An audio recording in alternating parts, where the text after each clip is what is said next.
نحمده ونصلي ونسلم على رسوله الكريم أما بعد فقد قال الله تبارك وتعالى في القرآن المجيد والفرقان الحميد فأعوذ بالله من الشيطان الرجيم بسم الله الرحمن الرحيم واصبر نفسك مع الذين يدعون ربهم بالغداة والعشي يريدون وجهه ولا تعد عيناك عنهم تريد زينة الحياة الدنيا ولا تطع من أغفلنا قلبه عن ذكرنا واتبع هواه وكان أمره فرطا آمنت بالله صدق الله العظيم وبلغنا رسوله النبي الأمين المتين الكريم ونحن على ذلك لمن الشاهدين والشاكرين والحمد لله رب العالمين إن الله وملائكته يصلون على النبي يا أيها الذين آمنوا صلوا عليه وسلموا تسليما اللهم صل على سيدنا وشفيعنا نبينا مولانا محمد وبارك وسلم صلوا عليه صلاة وسلام عليك يا رسول الله صلی اللہ علیہ وسلم۔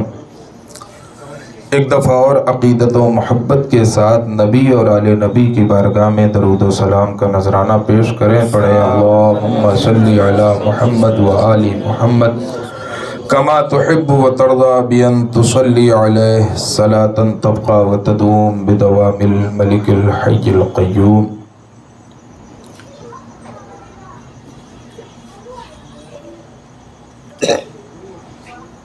منقبت امام اعظم منقبت غوث اعظم رضی اللہ تعالی عنہ کے چند اشعار آپ کی سماعتوں کے حوالے ہیں، لیکن اسے پیش کرنے سے قبل انتہائی عاجزانہ اور مؤدبانہ گزارش ہے کہ جو کچھ کہا جائے، جو بیان کیا جائے، اسے دل جمعی کے ساتھ سنیے، اور اگر یہ لگے کہ بات صحیح کی جا رہی ہے، قرآن و حدیث کی روشنی میں کی جا رہی ہے، تو اس پر عمل کرنے کی کوشش کریں اور اپنی زندگی میں تبدیلی لانے کی کوشش کریں۔ رب کریم سے دعا ہے کہ مولا اس نورانی محفل کے صدقے طفیل، غوث اعظم کے صدقے طفیل، ہم سبوں کے قلوب کی اصلاح فرما۔ دیکھیں منقبت کے چند اشعار۔ پھر دل میں میرے آئی یاد شہ جیلانی، پھر دل میں میرے آئی یاد شہ جیلانی، پھرنے لگی آنکھوں میں وہ صورت نورانی۔ اور میں سمجھتا ہوں غالباً یہ کلام آپ لوگوں نے سنا نہیں ہوگا، یہ کسی عام شخصیت کا کلام نہیں ہے، بلکہ یہ وارث دیوا کے مرید صادق حضرت بیدم شاہ وارثی رحمۃ اللہ تعالی علیہ کا منظوم خراج عقیدت ہے، جو آپ نے بارگاہ غوثیت مآب میں پیش کیا ہے۔ اور میرے مرشدی مولائی کہا کرتے تھے کہ تخلص ضرور بیدم رکھا ہے، لیکن یہ وہ ذات ہے کہ نہ جانے کتنے لوگوں کے اندر دم پیدا کر دیا۔ کہتے ہیں پھر دل میں میرے آئی یاد شہ جیلانی، پھرنے لگی آنکھوں میں وہ صورت نورانی، مقصود مریداں ہو اے مرشد لاسانی، مقصود مریداں ہو اے مرشد لاسانی، تم قبلہ دینی ہو تم کعبہ ایمانی، تم قبلہ دینی ہو تم کعبہ ایمانی۔ اور حسنین کے صدقے میں اب میری خبر لیجئے، حسنین کے صدقے میں اب میری خبر لیجئے، مدت سے ہوں اے مولا میں وقف پریشانی، مدت سے ہوں اے مولا میں وقف پریشانی۔ اور آگے دیکھیں اب دست کرم ہی کچھ کھولے تو گرہ کھولے. اب دست کرم ہی کچھ کھولے تو گرہ کھولے. آسانی میں مشکل ہے مشکل میں ہے آسانی. آسانی میں مشکل ہے مشکل میں ہے آسانی. اور دیکھیں شاہوں سے بھی اچھا ہوں کیا جانے کیا کیا ہوں. شاہوں سے بھی اچھا ہوں کیا جانے کی کیا کیا ہوں. ہاتھ آئی ہے قسمت سے در کی تیرے دربانی. ہاتھ آئی ہے قسمت سے در کی تیرے دربانی. اور سوتے ہیں پڑے سکھ سے. قاری صاحب سوتے ہیں پڑے سکھ سے آزاد ہیں ہر دکھ سے. بندوں کو تیرے مولا غم سے ہے نہ پریشانی. بندوں کو تیرے مولا غم ہے نہ پریشانی. بندوں کو تیرے مولا اور غم ہے نہ پریشانی. اور دیکھیں بے دم ہی نہیں اے جاں تنہا تیرا سودائی. بے دم ہی نہیں اے جاں تنہا تیرا سودائی. عالم ہے تیرا شیدا دنیا تیری دیوانی. عالم ہے تیرا شیدا دنیا تیری دیوانی. عالم ہے تیرا شیدا دنیا تیری دیوانی. پھر دل میں میرے آئی یاد شہ جیلانی. پھرنے لگی آنکھوں میں وہ صورت نورانی. پھرنے لگی آنکھوں میں وہ صورت نورانی. اور علامہ اقبال رحمۃ اللہ تعالیٰ علیہ فرماتے ہیں کافر کی یہ پہچان کہ وہ آفاق میں گم ہے. کافر کی یہ پہچان کہ وہ آفاق میں گم ہے. مومن کی یہ پہچان کہ گم اس میں ہے آفاق. مومن کی یہ پہچان کہ گم اس میں ہے آفاق. عزیزان محترم خطبہ مسنونہ کے بعد میں نے جس آیت کریمہ کی تلاوت کا شرف حاصل کیا رب تبارک و تعالی ارشاد فرماتا ہے وَاصْبِرْ نَفْسَكَ مَعَ الَّذِينَ يَدْعُونَ رَبَّهُمْ بِالْغَدَاةِ وَالْعَشِيِّ يُرِيدُونَ وَجْهَهُ وَلَا تَعْدُ عَيْنَاكَ عَنْهُمْ تُرِيدُ زِينَةَ الْحَيَاةِ الدُّنْيَا وَلَا تُطِعْ مَنْ أَغْفَلْنَا قَلْبَهُ عَنْ ذِكْرِنَا وَاتَّبَعَ هَوَاهُ وَكَانَ أَمْرُهُ فُرُطًا. عزیزان محترم اس آیت کریمہ میں جو یریدون وجہ ہے اس پہ آ کر میں ایک بڑی نفیس گفتگو کرنے لگوں گا. لیکن اس سے پہلے اس آیت کریمہ کا مفہوم سنیں اس کا ترجمہ سنیں کہ رب تبارک و تعالی اس مخلوق کو کیا حکم دے رہا ہے. اللہ تبارک و تعالی ارشاد فرماتا ہے وَاصْبِرْ نَفْسَكَ اپنے آپ کو ان لوگوں کی صحبت میں رکھو. ان لوگوں کے پاس اپنے آپ کو رکھو مَعَ الَّذِينَ يَدْعُونَ رَبَّهُمْ جو ہما وقت اللہ رب العزت کو یاد کرتے ہیں. بالغداۃ والعشی صبح ہو تو وہ رب کی عبادت کرتے ہوئے نظر آتے ہیں. شام ہو تو اللہ کا ذکر کرتے ہوئے نظر آتے ہیں. کیوں؟ یریدون وجہہ تاکہ انہیں اللہ کی رضا حاصل ہو جائے. اللہ فرما رہا ہے جن کے اندر یہ صفات ہو کہ ان کا قلب ذاکر ہو وہ ہما وقت میری عبادت کرنے والے ہوں مجھے یاد کرنے والے ہوں تو تم ایسے لوگوں کی صحبت اختیار کر لو. کیونکہ جب تم ایسے لوگوں کی صحبت میں بیٹھو گے تو اللہ ان کی صحبت کی برکت سے تمہارے اندر بھی یہ معاملہ پیدا کر دے گا کہ تم بھی اللہ کی عبادت کرنے والے بن جاؤ گے. تمہارا قلب ذکر کرنے والا بن جائے گا. عزیزان محترم اللہ تبارک و تعالی نے اس آیت کریمہ میں یریدون وجہہ کا لفظ استعمال کیا ہے یعنی وہ اللہ کی رضا چاہتے ہیں. کیا چاہتے ہیں؟ اللہ کی رضا چاہتے ہیں. یہ ایک عالمانہ ترجمہ ہوا. ابھی تو میں نے عاشقانہ کیا ہی نہیں. ہم جس مشرب سے تعلق رکھتے ہیں وہ کیا ہے؟ ہمارا مشرب تو مشرب محبت ہے. ہمیں کیا کام نفرت سے. ہم تو بزرگان دین کے شیدائی ہیں دیوانے ہیں آقا کریم کے طریقے پر چلنے والے ہیں جن کا طریقہ لوگوں کو جوڑنا ہے توڑنا نہیں ہے. ہم جوڑنے کا کام کرتے ہیں توڑنے کا نہیں. تو میں نے جو ابھی یہ ترجمہ کیا کہ ان لوگوں کی صحبت میں اپنے آپ کو لازم رکھو جو اللہ کو یاد کرتے ہیں صبح و شام کیوں؟ اللہ کی رضا حاصل ہو جائے۔ یہ ایک عالمانہ ترجمہ ہے، یہ ایک عالم کی زبان کا ترجمہ ہے، لیکن جب صوفیاء کرام اس آیت کی تفسیر کرتے ہیں، اس آیت کریمہ کا ترجمہ کرتے ہیں، جب تشریح کرتے ہیں، جن کے قلوب عشق حقیقی سے لبریز ہوتے ہیں، تو دیکھیں کتنا نفیس نکتہ دیتے ہیں۔ وہ کہتے ہیں کہ اللہ نے یہاں وجہہ کا لفظ استعمال کیا ہے، اور وجہن عربی میں چہرے کو کہتے ہیں، لہٰذا جو اللہ کے ولی ہوتے ہیں، جو اللہ کے محبوب بندے ہوتے ہیں، وہ اللہ کی عبادت دنیا حاصل کرنے کے لیے نہیں کرتے، وہ اللہ کی عبادت جنت حاصل کرنے کے لیے نہیں کرتے، بلکہ وہ اللہ کی عبادت کرتے ہیں تو اللہ کے دیدار کے لیے کرتے ہیں۔ میرے عزیزوں، عالم نے ترجمہ کیا اللہ کی رضا کے لیے کرتے ہیں، عاشق نے ترجمہ کیا کہ وہ اللہ کے دیدار کے لیے کرتے ہیں۔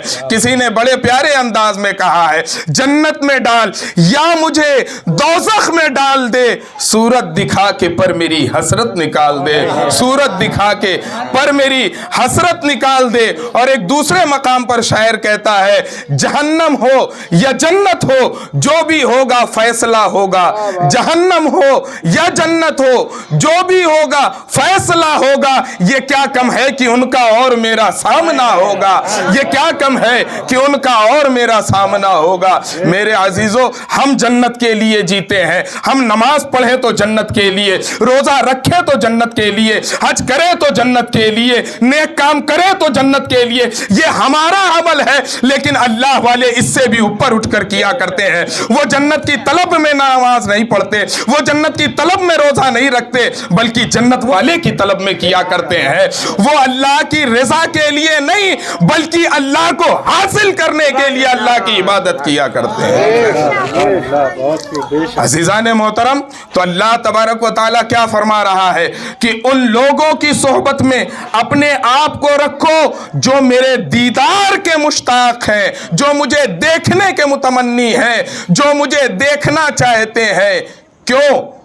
اللہ تبارک و تعالیٰ ارشاد فرماتا ہے کہ یہ ایسے نیک اور صالحین ہیں کہ اگر تم ان کی صحبت میں آؤ گے، ان کے پاس بیٹھو گے، تو نہ ہمیشہ کے لیے تمہارے اندر تبدیلی آئے، جس لمحہ تم ان کی صحبت میں بیٹھو گے یقیناً کچھ نہ کچھ دیر کے لیے تمہارے اندر تبدیلی پیدا ہو جائے گی۔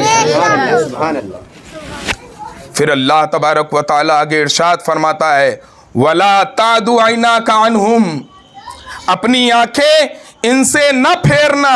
ارے کن سے نہ پھیرنا؟ ان فقیروں سے، ان عاشقوں سے، ان دیوانوں سے اپنی نگاہ نہ پھیرنا۔ کیوں؟ کیونکہ اگر تمہاری نگاہیں ان سے پھر گئیں تو تم دنیا کے طالب بن جاؤ گے، اور اگر تمہاری توجہ ان کے جانب لگی رہی تو تم مولا کے طالب بن جاؤ گے۔ ہم آئے ہیں تو دنیا کی طلب میں نہیں، بلکہ اس اللہ کی طلب میں آئے ہیں، اور وہ طلب اگر کہیں ملے گی تو کسی اللہ والے کی صحبت میں بیٹھ کر ملے گی۔ اللہ تبارک و تعالیٰ فرماتا ہے، وَلَا تَعْدُ عَيْنَاكَ عَنْهُمْ، اپنی نگاہوں کو ان سے نہ پھیرنا۔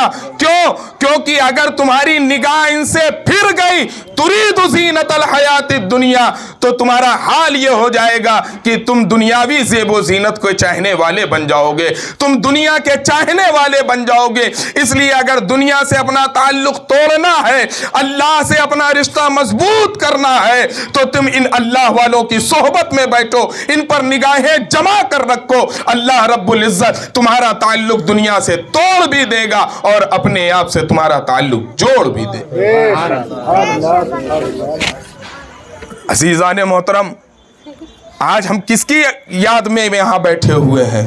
وہ شخصیت سیدنا غوث اعظم عبد القادر جیلانی غوث پاک رضی اللہ تعالی عنہ، جن کا ہر لمحہ اللہ کی یاد میں گزرا کرتا تھا۔ میرے عزیزوں، یہ صوفیاء کرام وہ معزز ہستی ہیں۔ آج لوگ ان کا انکار کیا کرتے ہیں، تکلیف ہوتی ہے۔ آج لوگ کہتے ہیں کہ ان کی کوئی اہمیت نہیں ہے۔ میرے عزیزوں، ہوش کے ناخن لے لو، حدیث پاک اٹھاؤ، حدیث قدسی ہے۔ رب تبارک و تعالی ارشاد فرماتا ہے، من عاد لی ولیا فقد آذنتہ بالحرب، جس نے میرے ولیوں سے دشمنی کی، میرے دوستوں سے دشمنی کی، میں اسے اعلان جنگ کرتا ہوں۔ میرے عزیزوں، ذرا سوچو،